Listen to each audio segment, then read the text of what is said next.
This is a clip from episode 7 of Artifact Hunter, a series in which I start with a fresh level 65 account that has no artifacts on it, and one by one hunt them all down, showing you how I go about getting them, and how long it takes me to get each one.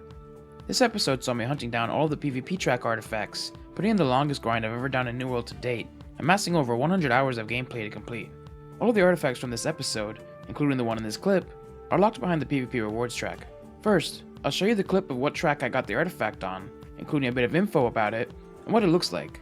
And then, I'll briefly go over how the PvP track system works currently, followed by the method I used to go about getting this grind done as quickly and efficiently as possible, from PvP XP to Azoth Salt. If you'd like a more detailed look at the process, check out the full episode, which will be linked at the end of this video. Now, let's get into the clip. Next up, on track 51, I get the Medium Chestwear artifact Nimble Coat. This artifact comes with the unique perk of Highly Refreshing, which reduces max cooldowns by 8%, along with Refreshing, Health, and a final perk of your choice. It's got a pretty cool look to it as well, giving you a kind of space cowboy kind of vibe.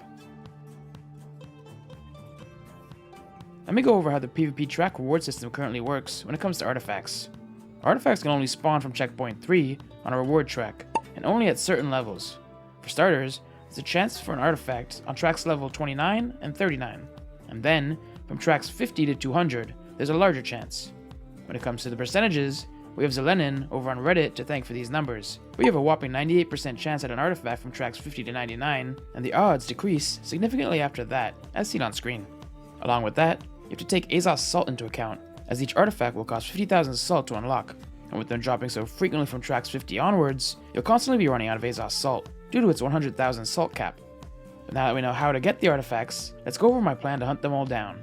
First, I had the insane grind up to PvP track level 50 so I can start knocking them off, with hopefully one or two before then from tracks 29 and 39.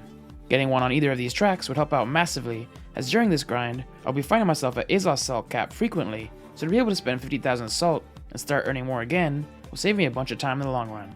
Then, once I hit track level 50, my grind will be more based on getting Azoth Salt, as I'll want to unlock one artifact per track level from then on, and I'll be getting track levels a lot quicker than I will be getting 50,000 salt. In anticipation of this, I'll be stacking up as many Azoth Salt vials as I can during this period, from the PvP track rewards, season pass, and any other way possible. That way, when it comes to time to getting the artifacts, I should be able to unlock quite a few in quick succession. But what will I be doing during this period to earn PvP XP and level my PvP tracks? Luckily for me, I'm the kind of player who enjoys both PvP and PvE, but with this account not being built that well for PvP, it would make the process a lot more frustrating. So I opted to mix a variety of PvE and PvP methods, depending on what I was in the mood for that day, which I will go over quickly. If I was in the mood for PvP, I'd jump in and tag all the races I could for the day, especially ones my faction was defending in, for higher odds at winning, and therefore more PvP XP. From there, I'd play OPR matches or 3v3s, depending on what I felt like, and when I needed a break, I'd AFK sit on faction control points to get some passive PvP XP. If you're looking for a guide on how I go about faction control points, I'll link one in the video description. If I wasn't in the mood for PvP, or I was getting frustrated with it, I'd focus more on PvE methods, which I'll quickly go over. For starters, there's the Great Cleave missions method, which is a simple and relaxing method for when I needed something less intensive. A video going over how I go about doing this method will be linked in the description as well, and at the end of this video.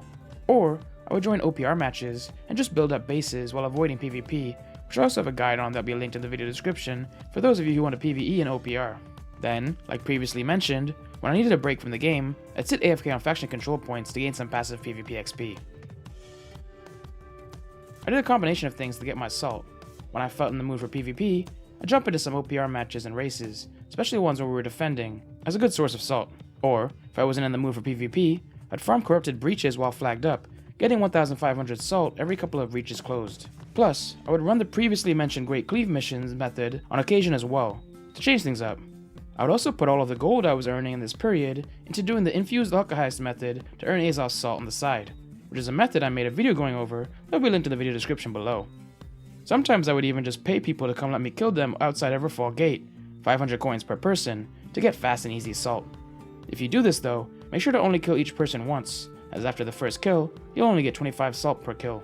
I will get anywhere from 400 to 2,300 salt per kill doing this, but every once in a while, kills would only give me 25 salt, so this is a very all over the place and expensive method. Thanks for watching another video. If you'd like to see the episode of Artifact Hunter this clip was taken from, click on the video to the left. Or, if you'd like to learn how to level your tracks via PvE with the Great Cleave missions method, click on the video to the right.